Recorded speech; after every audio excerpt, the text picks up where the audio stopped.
कि महात्मा गांधी के कत्ल के बाद जब आरएसएस पर बैन पड़ा और जब बैन उठा तो क्या आरएसएस को यह मजबूर नहीं किया गया था कि तुमको तिरंगे को मानना पड़ेगा, अंबेडकर के बनाए हुए आईन को, संविधान को मानना पड़ेगा? बोलो आरएसएस वालों। मगर मोहन भागवत बोले, क्या बोले? 1000 साल की जंग हिंदू भाई लड़ रहे हैं। अगर मैं ये कह देता कि हम भी इतने सालों से जंग लड़ रहे, जिहादी है, ये जिहादी है, इस्लामिस्ट है, इन्हें जिहाद कर रहा, इन्हें फुला का हो गया, उन्हें उसका हो गया, जब उन्होंने बोले तो मुंह में लड्डू आ गए। मुल्क को आजाद होकर 75 साल हो गए। मोहन भागवत साहब, आप कौन से 1000 साल की जंग की बात कर रहे?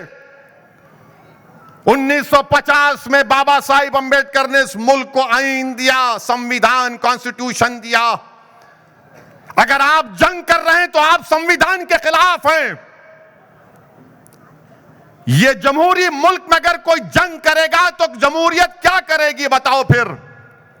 मगर कोई नहीं पूछेगा, क्योंकि मोहन भागवत उनके पप्पा हैं क्या? 1000 years वॉर का जिक्र मोहन भागवत ने किया। अरे 8 साल से तो मोदी आपके प्रधानमंत्री हैं, देश के तो है, मगर आपके आरएसएस के स्वयं सेवक थे ना वो। फिर आप कौन सी जंग कर रहे हैं? किससे जंग कर रहे हैं आप? हम 1000 साल जंग किए तो कभी लोग जज्बात में आके कुछ बोल देते हैं, ओवर जीलियस अंग्रेजी का लफ्ज कहा उन्होंने।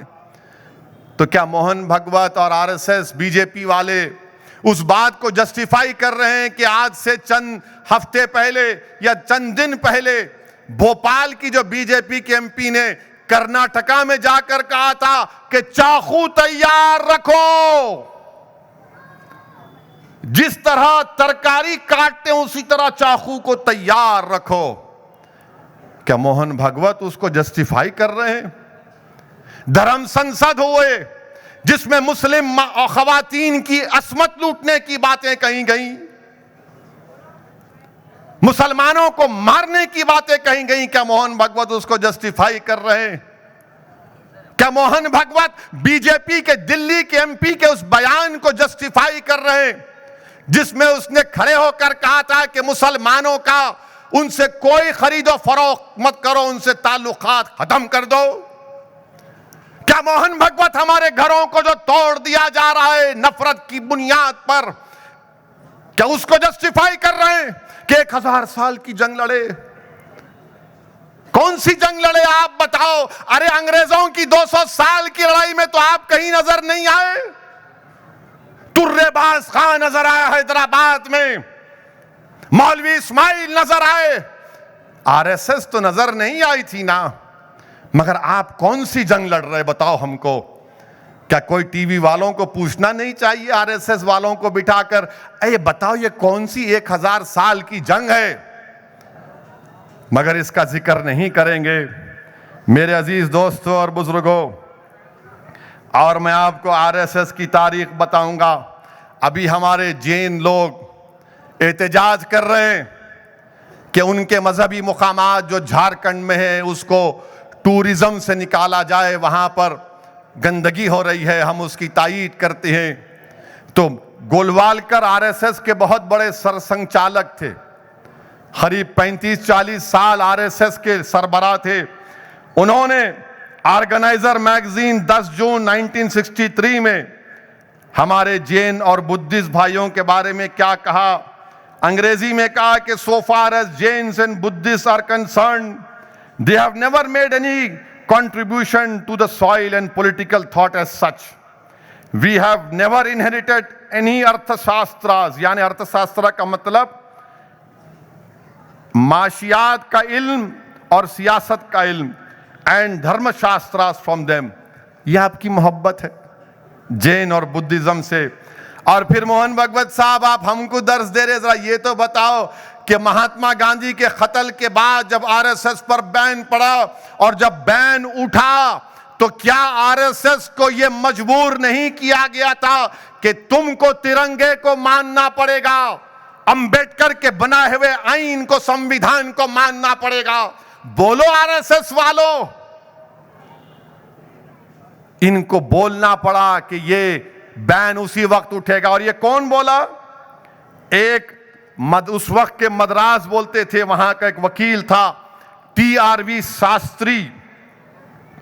13 जुलाई 1949 हिंदू का अखबार है, जिसमें TRV शास्त्री ने जिक्र किया कि आरएसएस को तिरंगे को एक्सेप्ट करना पड़ा, संविधान से अपनी वफादारी को दिखाना पड़ा और संविधान को रेस्पेक्ट करना पड़ा। और हम मोहन भागवत से यह पूछना चाह रहे हैं, मोहन भागवत साहब, यह बताइए कि 1931 में इटली में मुसोलिनी से जाकर BS मुंजी मिलते हैं, तो क्या मुसोलिनी के साथ बैठकर पिज्जा खा रहे थे? क्यों मिले मुसोलिनी से, जो हिटलर के साथ मिलकर दूसरी जंग अजीम का जिम्मेदार था? फिस्ताई ताकतों का सरबराह था मुसोलिनी। मुंजी कौन थे? बोलो आरएसएस वालों, क्या मुंजी नहीं मिले जाकर मुसोलिनी से? बताओ, इसका जिक्र करो। वो भी नहीं बोलेंगे। और गोलवालकर की किताब है, पढ़ो नौजवानों, पढ़ो नौजवानों, बंच ऑफ थॉट्स। गोलवालकर की किताब में उसका चैप्टर 12 है, जिसमें गोलवालकर ने लिख दिया ये बंच ऑफ थॉट्स। और एक और किताब वी और नेशनहुड डिफाइंड, ये आरएसएस के लिए बड़ी मौजिज़ किताब है, रूहानी किताब है इनके लिए। उसमें गोलवालकर ने लिखा कि मुसलमान और ईसाई इस देश के लिए अंदरूनी खतरा है। इसीलिए कल मोहन भागवत ने इंटरव्यू में कहा कि देश के बाहर कोई खतरा नहीं, अंदर खतरा है। वाह मोहन भागवत, चीन का नाम लेने से इतना डरते क्यों हैं आप? हमारी सरजमीन पर, भारत की सरजमीन पर डेमचाक और डेमसाक में 2000 स्क्वायर किलोमीटर पर चीन घुस के बैठा है। और नरेंद्र मोदी बार बार बोलते कि भारत की 1 इंच को नहीं छोड़ेंगे। नरेंद्र मोदी और उनकी सरकार ने झूठ बोला देश से कि ना कोई गुस्सा है, ना कोई घुसेगा। चीन का नाम नहीं लेते आप।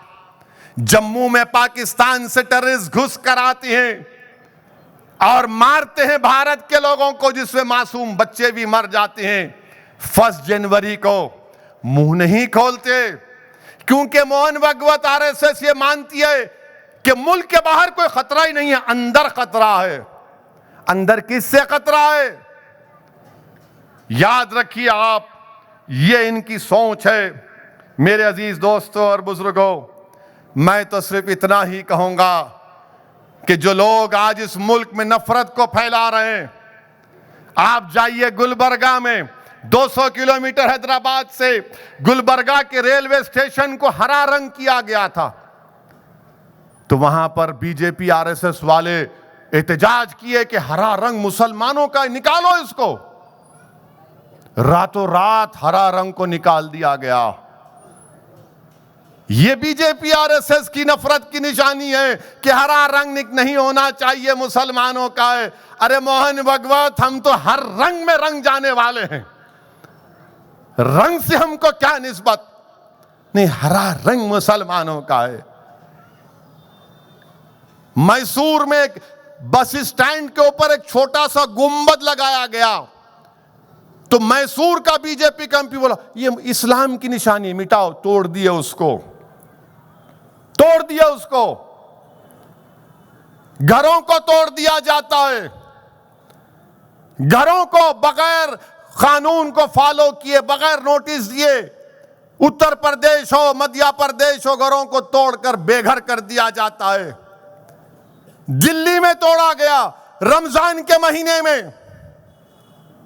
यह बीजेपी आरएसएस ये काम कर रही है।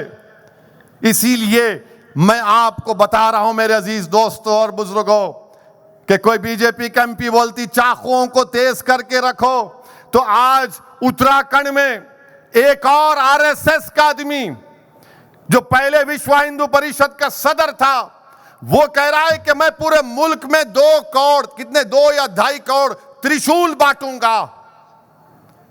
मुसलमानों का उनका वोट डालने का हक छीन लेंगे। मुसलमान कोई कलेक्टर नहीं बनेगा, ना जज बनेगा, ना मुसलमान गवर्नमेंट में जाएगा। हम ये काम करेंगे।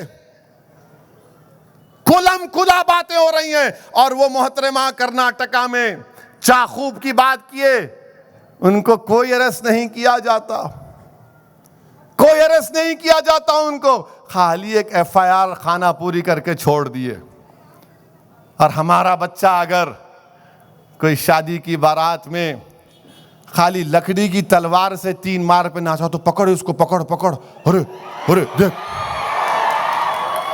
ये देख, चाकू निकाला ये, अरे लकड़ी है बाबा, लकड़ी से इतना चमक रे। तो उनको लकड़ी के से फिक्र नहीं है, उसके हाथ में तो दिख रहा, ओ हो ये हाथ में आ गया, मगर उन्होंने चाकू बता के जा रहे, तेज करो बोल रहे, उन पे फूल बरसा रहे। और हमारे बच्चों को ले जाकर, दलितों के बच्चों को ले जाकर, गरीबों के बच्चों को ले जाकर उनकी ताजपोशी करते हैं हजरत पुलिस।